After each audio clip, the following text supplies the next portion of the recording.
Pemirsa, kita akan lanjutkan kembali perbincangan. Pak Andre, ada pandangan bahwa kehadiran Kaesang di PSI ini bisa dianggap sebagai bridging ataupun jembatan penghubung untuk politik ataupun langkah politik Jokowi. Tanggapannya? Ya, saya kira Kaesang Jokowi adalah insan politik yang sungguh. Masing-masing bisa mengambil keputusan sendiri. Pengamat atau pihak ini jembatan politik, ya masih saja. Jadi kita yang penting Bro Kaesang ini punya semangat dan bisa menjadi energi baru bagi ini untuk menyongsong soal Bro Kaesang ini kan sebetulnya lebih jauh dari sekedar 2024 ya. Tapi untuk keberhasilan tinggi dan semangat ya, jiwa muda disampaikan beberapa waktu yang lalu di sendiri ini harus selalu dirawat. Oke, baik kita ke Mas Toto. Mas Toto, ini kita tidak hanya kemudian menghitung mengenai Kaesang dan awal karir politik ya di PSI, tapi kita juga melihat ataupun memperhitungkan langkah politik Jokowi di akhir masa jabatannya. Ini sepertinya Jokowi sedang ataupun menanam pengaruh di banyak partai seperti itu?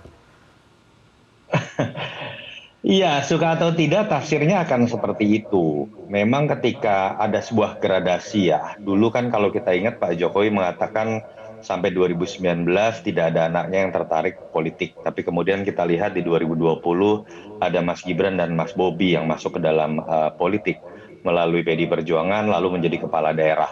Lalu kemudian sekarang Kaesang masuk ke dalam PSI misalnya. Ya memang tidak bisa dipungkiri bahwa Jokowi sudah menjadi sebuah kekuatan besar atau arus besar politik tersendiri ya, bukan hanya dalam konteks seorang presiden yang berakhir masa jabatan 2 periode kemudian selesai. Dan mungkin ini adalah bagian dari bagaimana kemudian Jokowi ingin melestarikan arus besar tersebut. Yang kemudian memang jadi pertanyaan adalah apakah kemudian akan dibiarkan masing-masing anggota keluarganya yang berbeda partai, apakah kemudian nanti akan mengerucut kepada satu partai, itu saya pikir baru kita bisa lihat setelah Pesta Demokrasi 2024 berjalan. Tapi apapun itu, menurut saya sah-sah saja sebuah politik yang berasal dari satu keluarga berjalan. Misalnya di Amerika Serikat kita tahu yang namanya Clinton juga istrinya masuk dalam politik bahkan maju capres. Begitu pula keluarga Kennedy. Tapi yang kita kemudian kritisi itu adalah kalau tidak melalui sebuah mekanisme yang sifatnya bottom up.